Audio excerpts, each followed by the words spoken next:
Dave and Liz had both received an email about the fire, and this email was from Cari. And in the email, it said that I am not lying. I set that nasty whore's house on fire, and I hope the whore and her kids die in it.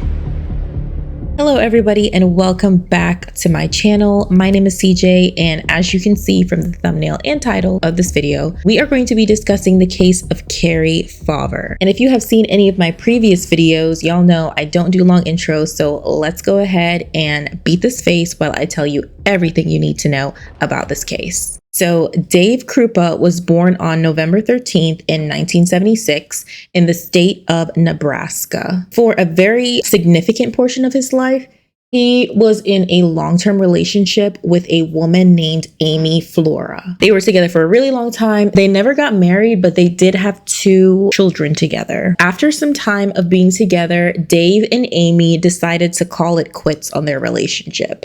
It wasn't going anywhere. They just decided to go ahead and part ways. In 2012, Dave ended up taking a job opportunity in Omaha, Nebraska, and he was going to be working as a manager of an auto shop. At this point, Dave, he's living on his own. He's newly single. Ugh, my voice is getting so nasally. I just sneezed twice. The pollen is so bad today. So Dave is newly single. He's living on his own. And after some time, he decided, hey, I'm going to put myself back out there. I'm going to try to see if I can see a few women. Okay. Because he, just got back in the dating scene. He felt most comfortable, by trying to start off dating online. So he signed up for a few dating sites, and on this particular one called Plenty of Fish, he met a woman named Shauna Elizabeth Goller, who went by Liz, and they ended up meeting like the late spring / early summer of 2012. And Dave would say that Liz was very beautiful. He was very attracted to her. There was a connection straight away, and he decided that he wanted to go ahead and set up the first date. So Liz was a single mother of 2, and the fact that Dave was also a single dad, that is something that they connected on, that they had children, and their children were around the same age as well. They go on a few dates, and by their 4th date, they were active, sexually. And from the beginning, Dave made sure to tell Liz, like, hey, I really just want to chill, casually date, and I will also be seeing other women. And this is not something that Liz was fond of. She did not want Dave to be seeing other women like at all. She wanted him to herself. She wanted commitment from Dave, and Dave really didn't want to give that type of commitment at this time. Which is fair. Like, he just got out of a serious relationship. And it was said that Liz was really obsessed with Dave. So that same year, about 6 months after Liz and Dave met and had been dating for a while, in October of 2012, Dave said that a highly attractive woman walked into the auto shop looking to get work done on her car. And this woman was Cari Faver. Cari Faver was born on November 30th in 1974. She was also a single mother of 1. She had a son. His name was Max. And she worked at Westcor in Omaha, Nebraska. And Cari was described as warm and vivacious by her friends and family. So like I mentioned earlier, she came into the auto shop because she was looking for some work to be done on her black Ford Explorer. Dave would describe their initial interactions as having spark. There was immediate spark. There was immediate connection. He was very attracted to her. And when she was telling him about like some issues her car was having, he would say that they were standing really close together. There was a lot of tension. He could tell that she was into him. He was into her. Bing, bang, boom. He asked her on a date, and she said yeah. So they ended up going on a date to a restaurant in Omaha. The date was going really, really well. They connected on a lot of things. They were having great conversation. They were eating great food. It was just good vibes all around. Like, everything's perfect. What could go wrong? They're on their date and they're having a grand old time. And then out of nowhere, Dave's phone just starts blowing up, like blowing up, text after text after call after call after text after text after, like, and they were from none other than Liz herself. At first, Dave really tried his best to just ignore the calls because, you know, he's on a date. It's rude to be on your phone and taking calls when you're on a date. You need to be giving your attention to the person completely, you know, being respectful, whatever. And he was really into the date and it was a great time.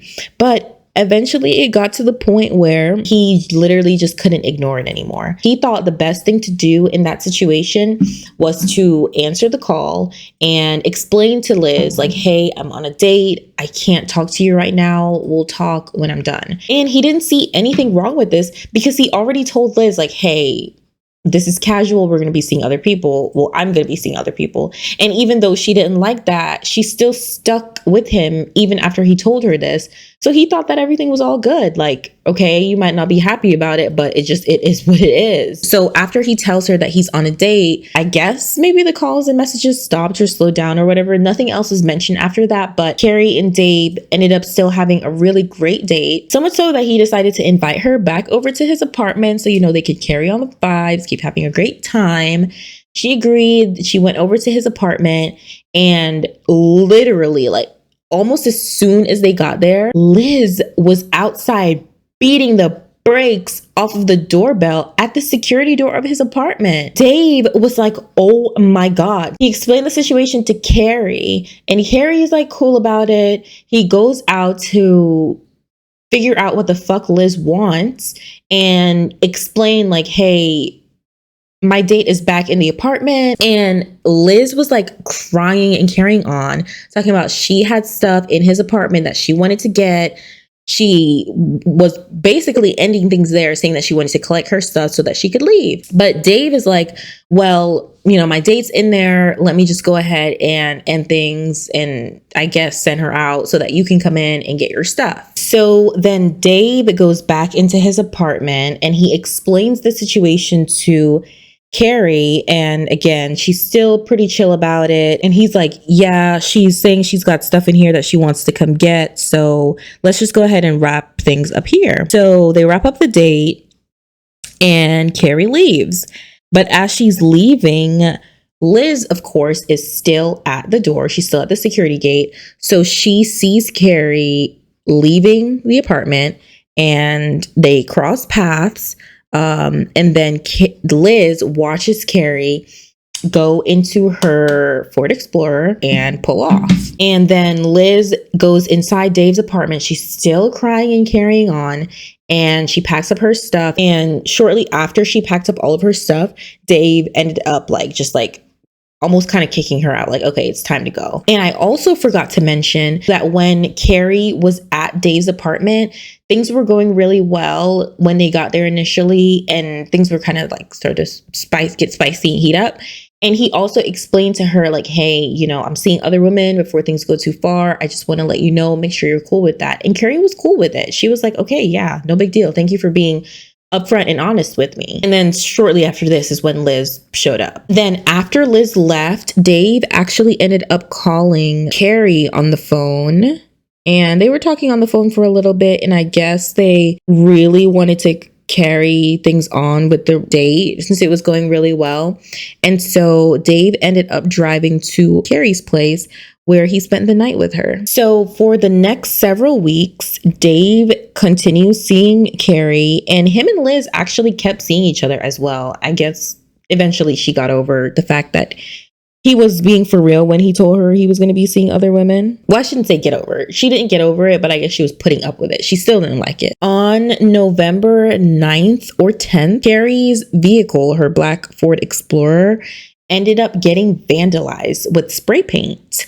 And let's just for a second stop and think, who vandalized this woman's vehicle? At this point, I don't think that she knew that it was Liz, but spoiler, it was Liz. And I don't remember if I mentioned this or not, but Cari works about an hour away from where she lives. So she's commuting that hour every single day. And it really is a lot. And then on November 12th, she actually began a project at work where she was going to be working longer hours. She was going to be having to get there earlier and then stay later. And when she told Dave about this, Dave offered for her to live with him, I guess temporarily for that week, while she is working on this project. And Cari's son was a teenager at this time, and he wasn't going to be staying there with Cari and Dave. Cari actually arranged for him to stay with her mother and stepfather for that week while she was working on the project. So everything was going as planned at this point. Cari had successfully moved in for this temporary amount of time, and she had gone into work that Monday, November 12th. She ended up staying at work until 8 or 9 p.m. before she came back home to Dave. And of course, the plan was for her to do that all again the next day. On the morning of November 13th, 2012, this is where this case begins to take an interesting turn. At approximately 6:20 a.m., Dave kisses Cari goodbye as he was leaving for work, and he told her like, okay, I'll see you later today, whatever. But this would be the last time that Cari would be seen by anybody. Records from Cari's employer would show that she called in on the work project at 6:15 a.m. on the morning of November 13th. Other private records would show that Cari logged into her Facebook account at 6:39 a.m. and she logged out at 6:42 a.m. And these records would show that she was still at Dave's apartment. By 10 a.m., Dave would get a text from Cari that was really, really strange, because she texted him and she asked him about moving in with him. And he thought this was strange because they had already talked about all of this. They already spoke about all of this. And he thought that they had come to an understanding that this wasn't going to be something that was permanent. It was temporary, just for her to work on the project. She was cool with that at the time. She wasn't really planning on moving in with Dave. So why is she texting him this morning at 10 a.m. and asking about moving in? So of course, Dave stood on business and he said no. But just before she texted him, their records would show that she unfriended Dave on Facebook at 9:54 a.m. After he responded and told her no, she would respond to him and she told him like, okay, fine, I hate you. I'm seeing somebody else anyway. Like, it's over. I don't want to talk to you anymore and I don't want to see you anymore. And that's pretty much exactly what happens. They just don't see each other anymore. Cari also texted her mother and told her mother that she had gotten a new job. She wasn't going to be going back to her old job, which her mom thought was really strange because they had a very close relationship. And this is something that Cari would have told her in the making. Like, okay, I don't want to work here anymore for whatever reason, or I saw this better job opportunity. I think I'm going to pursue it. Something like, no, it just came out of left field. Cari's mom's name is Nancy Rainey. And Nancy would text Cari back and say like, okay, weird. When are you getting your son? Like, when are you getting your son? And she was also asking her questions about Cari's brother's upcoming wedding that Cari was supposed to attend. But Cari never responded to these text messages. And this is also something that her mom thought was weird because her and Cari, like I said, they were close. They had really good communication. 2 days later, so November 15th, Dave starts receiving a lot of strange and harassing text messages from Cari. Cari would tell Dave that he ruined her life, that she hated him, and that he was a terrible person. Just strange texts like these. And at this moment in time, all Dave could think was, wow, I dodged a bullet. And he would say like, oh, I'm so glad she's out of my life, even though technically she still kept messaging him. So she wasn't really out of his life. She just started to be super harassing, sending tons and tons of text messages. On November 16th, Nancy, Cari's mother, ended up reporting Cari as missing because she still had not responded to any of her text messages, which again, she thought was super weird. This is not normal. This is not what usually happens. And Cari also didn't show up for her brother's wedding. So when Nancy called the police and reported Cari as missing, she made sure to tell them that, when she was in her mid-20s, Cari was diagnosed with depression. And after she had her son Max, she was later diagnosed with bipolar personality disorder. And she also told the police that there were a few times where Cari had stopped taking her medications and that, she would have some manic and some depressive episodes because she wasn't on her medications. But Nancy also made sure to say this was years ago. And by the time she had met Dave, she was in a really good place. She was consistent with taking her medications. It was not an issue. But the reason why she stopped taking her medications previously was because she felt like the medications were numbing her. Nancy would let the police know that she had been really good about taking her medications recently. But of course, because Nancy disclosed this information about Cari's medical status with her mental health, the police didn't take her that seriously. They were just like, okay, well, she probably stopped taking her medications again since she's done that in the past. And she's probably having a manic episode. These things happen all the time. Just give it time to blow over and everything will be fine. But things were not fine. Over the next few weeks, Dave, Liz, Nancy, everybody kept receiving tons and tons of harassing messages from Cari, and not just harassing messages, threatening messages from Cari. Dave specifically was receiving most of these threatening text messages, and Cari would say things like, "I will do what I can to make you suffer, and we belong together, Dave." Cari continued to miss family events. She missed Thanksgiving. She missed her birthday. She missed her son's birthday. And worst of all, she missed her father's funeral. As these text messages were coming in and they were getting increasingly more and more worrisome, Nancy would report these messages to the police. Again, to let them know hey, this is still going on. It isn't getting better. In fact, it's getting worse. And the police would see the extent of the messages and they agreed. So they decided to contact Cari's phone carrier company to get a ping on her cell phone to see if they could track the location of the phone. And when they got a ping on the cell phone, it actually showed that the cell phone was near Liz's residence. So it wasn't at her house. It was just nearby her house. So they went to the area where it was pinged. But when they got there, they couldn't find it. So they were like, oh, well. Between November 2012 and December of 2015, both Liz, Dave, and numerous other people continued to receive harassing and threatening text messages. Not only text messages, also emails from Cari. Cari would also call and hang up. So there would be tons of missed calls, but there was never any voicemails left or any type of conversation had on the phone. There would just be a ton of missed calls, a ton of text messages, a ton of emails. And I'm talking thousands.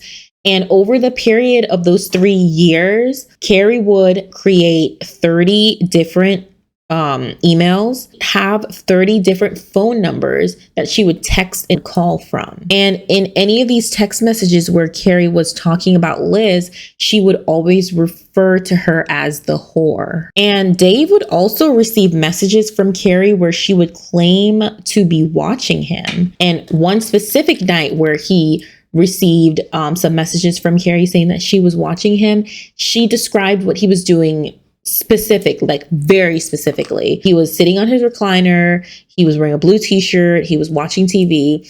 And she texted him saying I see you. You're sitting on your recliner. You're wearing a blue t-shirt. You're watching TV. And it really did freak Dave out. Liz's garage ended up getting vandalized by spray paint, the inside of the garage. So that means that whoever did it would have had to break in and do it from the inside of Liz's house, from the inside of the garage. And of course, the word whore was spray painted on the inside of the garage. Dave's property was also vandalized here and there. And one of the really strange things about when the vandalism and the harassing messages would occur was they would always happen around a time where Dave and Liz were going through, I guess, a rough patch where Dave wasn't giving her as much attention anymore, and they weren't really talking anymore. Like, Dave was kind of starting to lose interest. And whenever these things would occur, it would almost push Liz and Dave back together because they would bond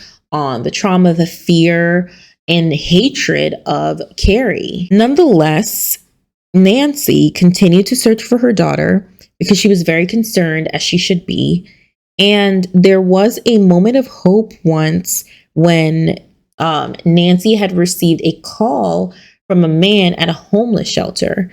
And in this call, this man would tell Nancy that Cari was at the homeless shelter and that she was waiting for Nancy to come and pick her up. Nancy was like jumping for joy. She was like, oh my God, finally, this is going to come to an end. I'm going to go pick up my daughter. Everything is going to be okay. But when she got to the homeless shelter and she went, I guess, to the receptionist or whatever to tell him like, hey, I'm looking for my daughter, Cari. She's here. I'm here to pick her up. But the staff at the shelter would actually tell Nancy that there's no one here named Cari Faver, and there was never anybody here named Cari Faver.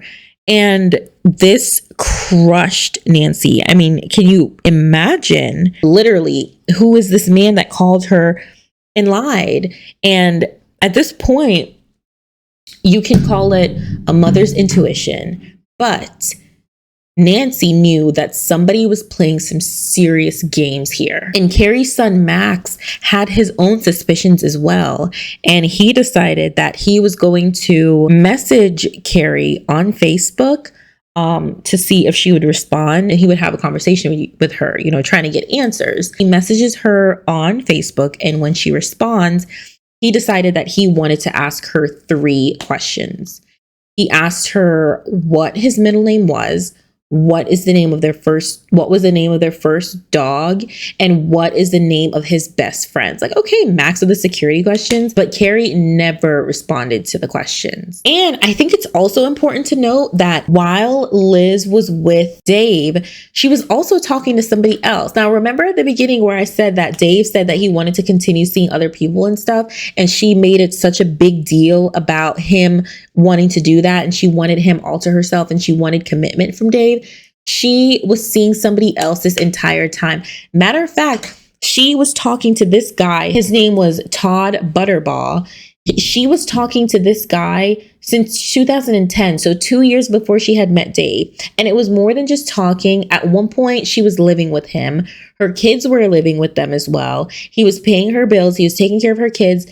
Like, this was more than just something casual like her and Dave had. And he eventually started to receive text messages from Cari as well, but I don't think that these messages were threatening. Todd also didn't know anything about Dave and Liz's relationship. He didn't know anything about Dave. He didn't even know that Dave existed. In August of 2013, Liz and her kids ended up going on some type of vacation, like a little trip they went on, and they were gone overnight. When Liz returned the next morning of August 17th, she found that her house was on fire, burning down. She immediately called the police, as she should, and reported the fire. Firefighters got there, put the fire out, everything. They ended up doing an investigation. They found 6 points of origin from the fire, and they also found evidence of an accelerant, meaning that someone had purposefully set Liz's house on fire. And oh God, I hate that I even have to say this, but Liz had 4 pets at the time who were in the house still during the fire, and all 4 of her pets, unfortunately, were killed in the fire. She had 2 dogs, a cat, and a snake, and they all, you know, in the fire. Ugh, so sad. Like, can you even imagine that? Can you imagine how terrified those pets were? They were probably like balled up in a corner trying to get away from the heat. Like, it just breaks my heart to think about that, honestly. Before the fire was set, since it was still going when Liz got there in the morning, so I'm assuming that this was before the fire was set, Dave and Liz had both received an email about the fire. And this email was from Cari. And in the email, it said that, "I am not lying. I set that nasty whore's house on fire, and I hope the whore and her kids die in it." And before this fire happened, Dave and Liz were actually not talking for some point before this. Not by Liz's will. I think Dave had just, maybe he just lost interest, just, that type of thing. And they were at a point where they weren't really talking before the fire was set. But after the fire, they immediately got back together, whatever that means, of course. And, they bonded again on their fear and mutual hatred for Cari. It really turned into like a toxic pattern at this point. They were only getting back together whenever something traumatic happened to either one of them, and then they would stop talking, and then they would get back together, and they would stop talking. Like, it was just this really toxic pattern. And I also really haven't been going into too much extensive detail about the extent of the messages that Cari has been sending, but let's just take a second to highlight how bad things really were, okay? When I say that, not only Dave, but Liz, Nancy, Max, Amy, who's Dave's ex, and friends of Dave were all receiving harassment from Cari. There was even one time where Dave was hanging out with one of his female friends from high school. They were hanging out at his apartment. This friend would watch Dave's phone get absolutely blown up by text messages and calls, all from Cari. Dave tried his best to ignore them, but later that night, when him and the friend had gone to bed, she was spending the night, they would hear his doorknob get jiggled in the middle of the night. While they were sleeping, someone threw a brick through the window of his bedroom. So it was not just the frequent and obsessive messages and calls. This was threatening behaviors, instilling so much fear into everyone involved. And it got to a point where Dave was so paranoid, he went out and bought a gun. After all of this happened, Dave and Liz stayed together for a couple of years until about mid-November, December of 2015. And they stopped talking because Dave told Liz, like, he is playing in this woman's face. But anyways, Dave told Liz that he wanted to pursue a more serious relationship with a different woman. So he had met someone else, I guess. I don't know much about her, but he had met someone else and he liked her more, I guess, in that way. And he wanted to pursue that relationship with that woman. And we all know how Liz took this news. She wasn't happy at all. So a couple of weeks later, on December 4th of 2015, Liz would make a police report claiming that she had been receiving harassing text messages. She had been receiving harassing messages from Amy, Dave's ex, and now she suspects that it was Amy this entire time and that it wasn't Cari, who everyone else was suspecting. After she discloses this information, she agrees to give up her phone so that messages, emails, call logs, all that stuff can be downloaded by investigators so that they could take a closer look at all that was happening. Officers were later dispatched to a park where they found Liz sitting on the floor outside her car on the driver's side in the parking lot. And she had been shot. Like, she had been shot in the leg and she was bleeding. She claimed that Amy was the one who came out there and shot her. Now shit's confusing as hell because Amy has been out of the picture for so long.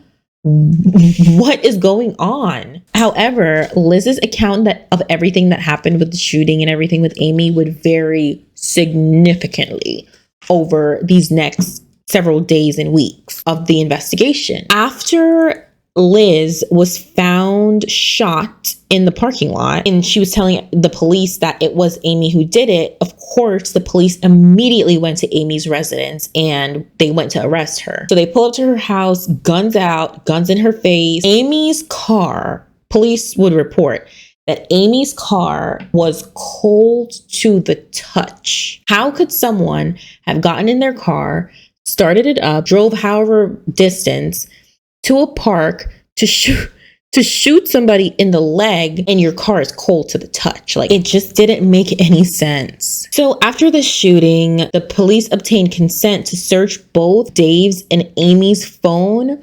so that they could figure out if this was some sort of planning on their end, like what's really going on. After they did their investigation and they went through all the messages and everything, they didn't find anything incriminating against Amy. In fact, all of the messages that came from Cari was at Todd's residence during the time frame where Liz was living with Todd.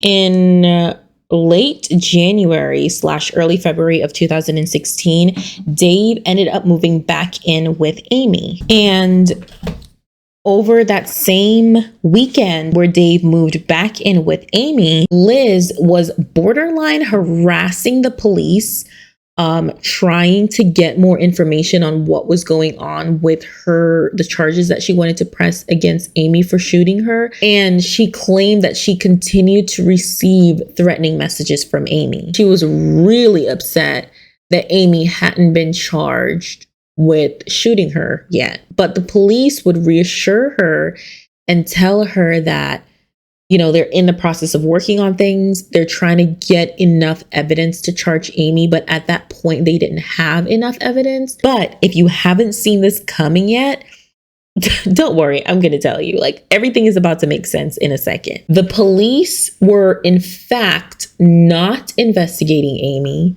but instead they were investigating Liz because they suspected that Liz had in fact shot herself and was trying to frame Amy. Over the next several weeks, Liz would continue to receive emails from Amy. And in these emails, Amy would be confessing to all sorts of crimes. In these emails, Amy was confessing to setting Liz's house on fire. She was confessing to Liz's shooting, of course, as well as the murder of Cari Faver. The murder of Cari? Yes, the murder of Cari. Cari had been tragically stabbed to death inside of her own vehicle. Her body was wrapped in a tarp and she was burned and her remains were disposed of.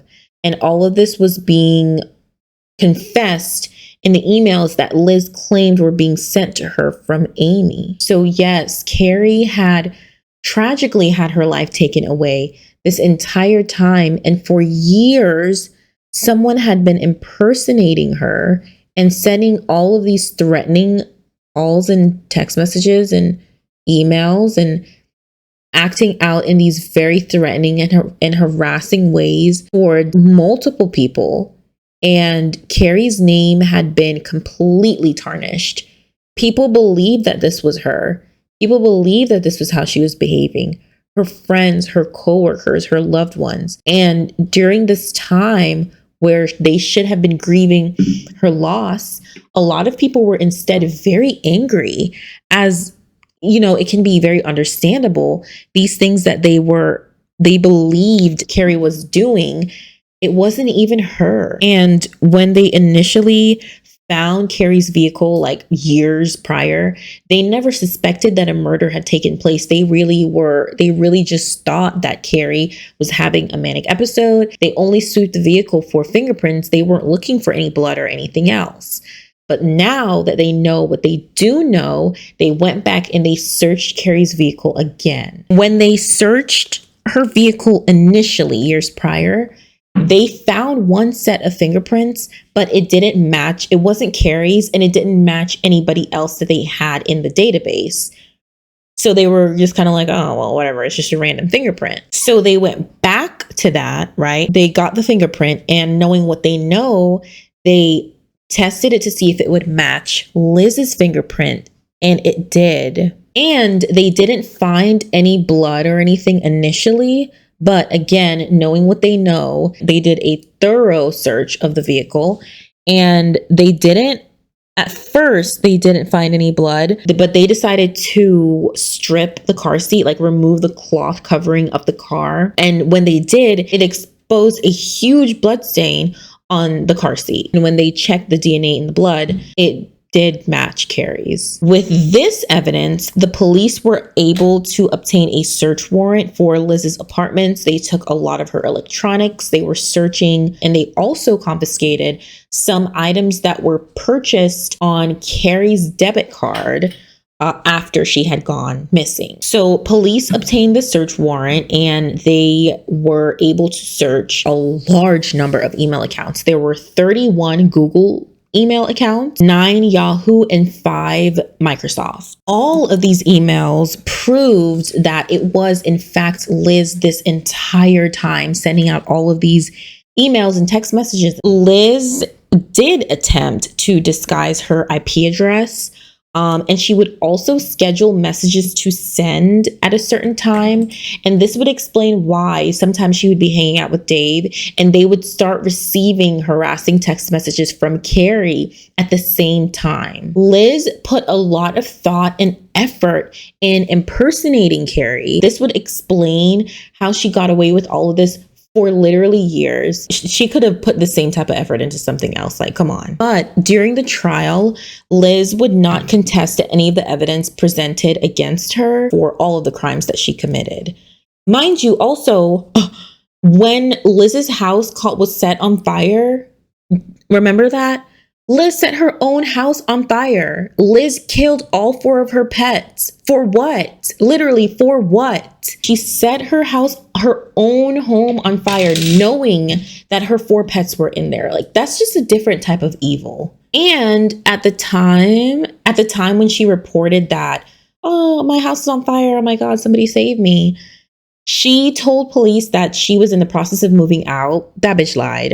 Her ass was getting evicted. So in these emails that we now know were being sent by Liz, she confessed to killing Cari by stabbing her 3 to 4 times in the chest and stomach area. She also said that she took Cari's body outside where she burned it and got rid of the remains. And she also claimed that the reason why she did it was because she wouldn't leave Dave alone. Other emails would detail certain tattoos that Cari had that was not visible to, everyday people because of where they were located. And there was also a detailed description of Cari's home. In these email confessions that Liz sent, posing as Amy, she said that she went over to Cari's home after she murdered her, and she took a bunch of her clothes to make it seem like Cari had packed up and ran away. And with all of the digital evidence found,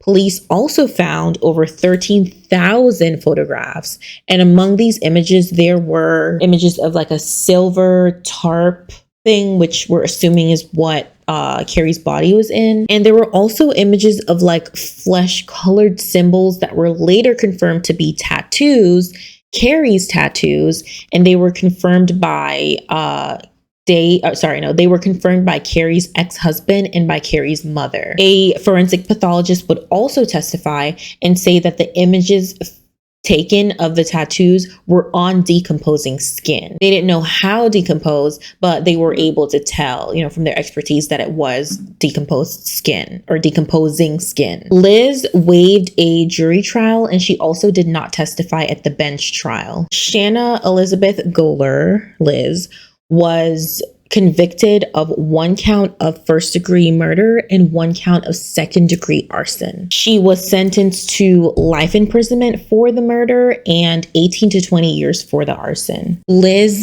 did file an appeal stating that there wasn't enough evidence to prosecute her, but I don't know, twin, the evidence is kind of there. So this case was really important for 2 reasons. 1, it broadcasted a tragic outcome for an obsessive relationships and emotional manipulation. Imagine finding yourself, right, in a casual relationship with a person, and then you find yourself murdered and impersonated, your reputation tarnished for years after your murder. And the people are actually believing that this is you when your family and loved ones should have been grieving the loss of your life and also celebrating your life and all that you have accomplished.